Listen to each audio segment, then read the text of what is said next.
एक समय की बात है, एक राजा ने अपने दरबार में मनोरंजन के लिए एक जोकर रखा हुआ था।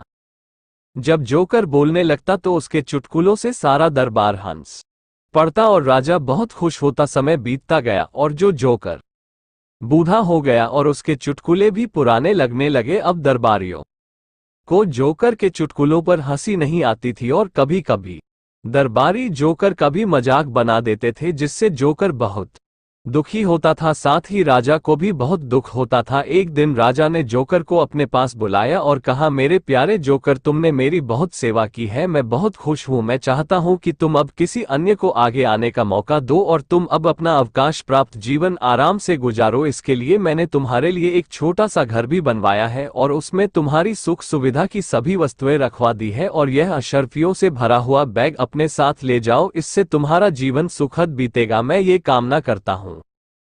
राजा की बातें सुनकर जोकर बहुत दुखी हुआ और उसने अपनी रंग बिरंगी टोपी और पोशाक उतार दी और अशर्फियों से भरा हुआ बैग लेकर राजा को अलविदा कहकर दरबार से चला गया।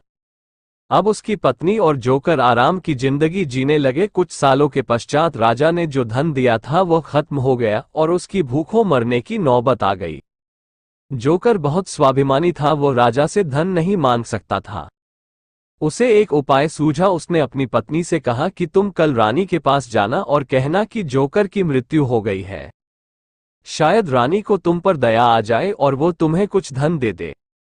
जोकर की पत्नी अगले दिन रानी के पास गई और जोकर के मरने की झूठी खबर रानी को सुना दी। रानी को बहुत दुख हुआ। उसने उसे अशर्फियों से भरा एक बैग दिया और कहा कि तुम ये ले जाओ और अपने पति का संस्कार कर दो और जो धन बचेगा उससे अपना जीवन व्यतीत करो। धन लेकर जोकर की पत्नी जोकर के पास गई।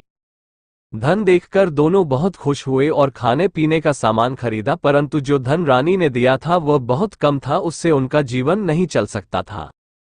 जोकर ने अपनी पत्नी से कहा, कल मेरी बारी है, मैं राजा के पास जाकर तुम्हारे मरने की खबर सुनाऊंगा। अगले दिन जोकर राजा के पास गया और अपनी पत्नी के मरने की झूठी खबर राजा को सुना दी। राजा बहुत दुखी हुआ और उसने जोकर को बहुत सा धन दिया और कहा, मेरे प्यारे जोकर, अब तुम घर जाकर अपनी पत्नी का संस्कार करो और जो धन बचे उससे अपना आरामदायक जीवन व्यतीत करो। जोकर धन लेकर अपने घर चला गया। अब जोकर और उसकी पत्नी बहुत खुश थे क्योंकि राजा ने जो धन दिया था वह उनके पूरे जीवन के लिए काफी था। उस दिन रानी ने राजा से जोकर की मृत्यु की खबर सुनाई। राजा ने कहा, नहीं रानी, जोकर की नहीं, उसकी पत्नी की मृत्यु हुई है क्योंकि जोकर मेरे पास आया था। रानी ने कहा, नहीं, जोकर की पत्नी मेरे पास आई थी, जोकर की मृत्यु हुई है। अब राजा और रानी हैरान हो गए और जोकर के घर जाने का फैसला किया और जोकर के घर जा पहुंचे।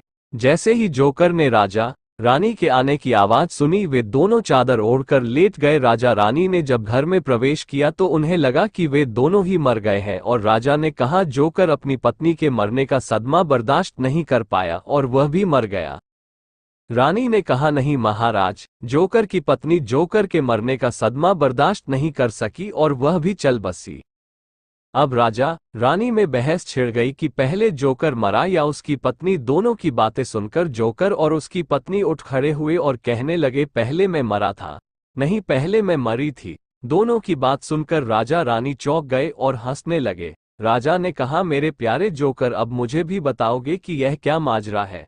जोकर ने अपनी आपबीती राजा को बता दी। जोकर की बात सुनकर राजा बहुत दुखी हुआ और उसने और रानी ने जोकर को जो भी अशर्फियां दी थी उन्हें जोकर के पास रखने का आदेश दिया और वहां से चले गए।